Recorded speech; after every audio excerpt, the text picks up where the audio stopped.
And then we're told not to cry. Or you don't get angry, you don't backtalk me.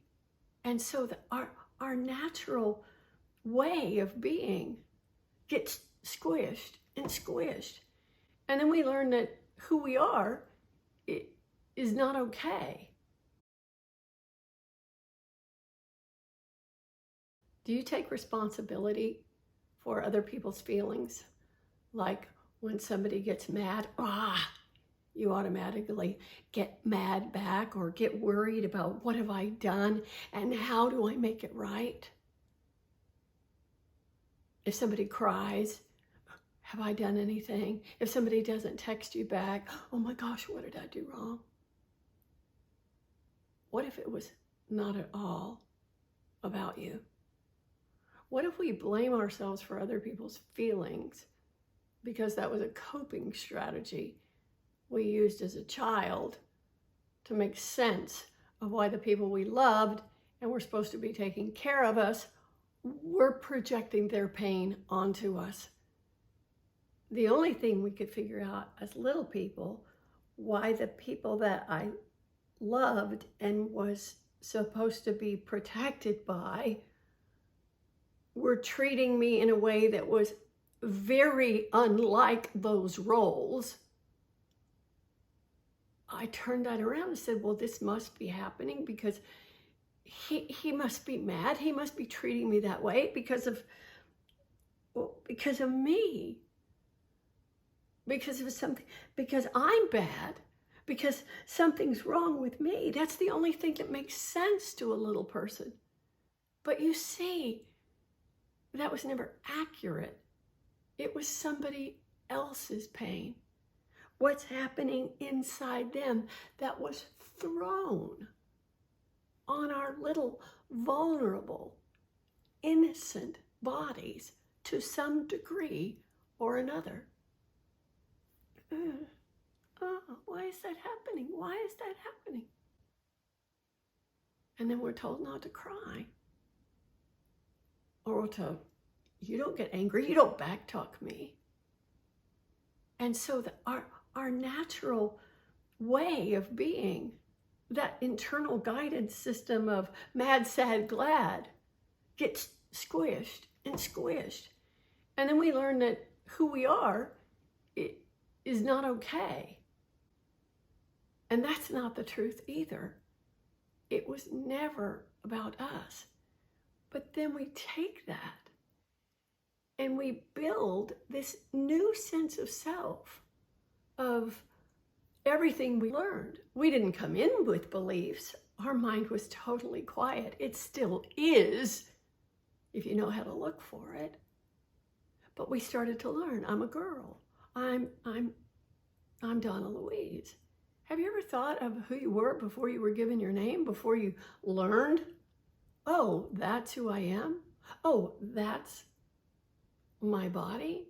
We didn't know that. We came in wide open, unable to think, unable to label things and cut everything into separate pieces.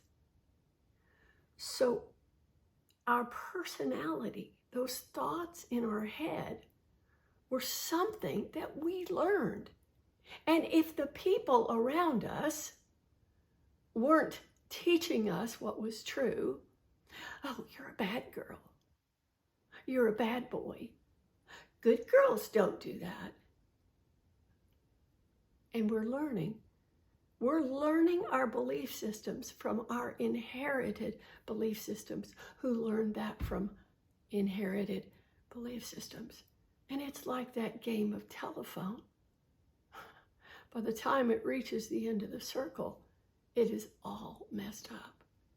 And yet, we have these voices in our head that claim to be me. I'm Donna Louise. I'm a girl. I'm a good girl. I'm a bad girl. I'm unlovable. That's why this is happening. There's something wrong with me. That's why this is happening. I'm disgusting. Whatever tone was coming at us or ever in our environment, that's the tone of what we assimilated, either in the felt sense or in the words or both. But it was never, never, never, never true. It's just what our brains try to make sense of.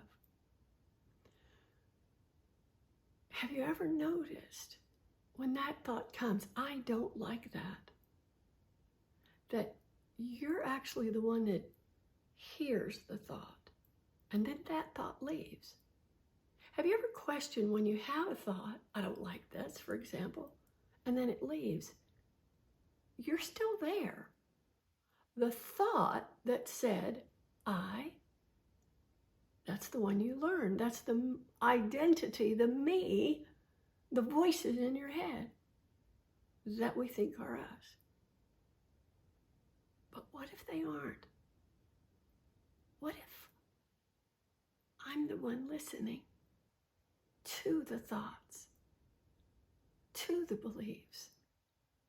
And what if I can turn from that position and see, oh my goodness, that's what I was taught, but it was never true. That's the real definition of forgiveness, is realizing what we've believed about ourselves, what we believed about other people was never true.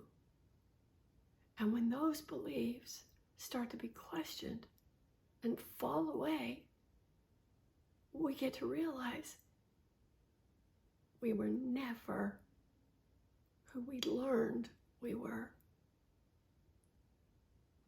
And so the natural blaming ourselves for being something we're not starts to fall away. And we start to see our own innocence. And then when people start projecting their pain onto you, you start to be able to see, why, that's not about me. That's their pain, their anger. And all I have to do is say, oh, that's yours, and I don't have to stick around for that, because we're adults now. And the children that live in our bodies and minds, that's over. And so it's time to call on that which is listening to those thoughts, that which can see them and see they were just learned and not true. We need to find that aspect of ourselves. And then those beliefs and the clenching and the pain of those beliefs can be held by the part of ourselves that has never been touched by any of us.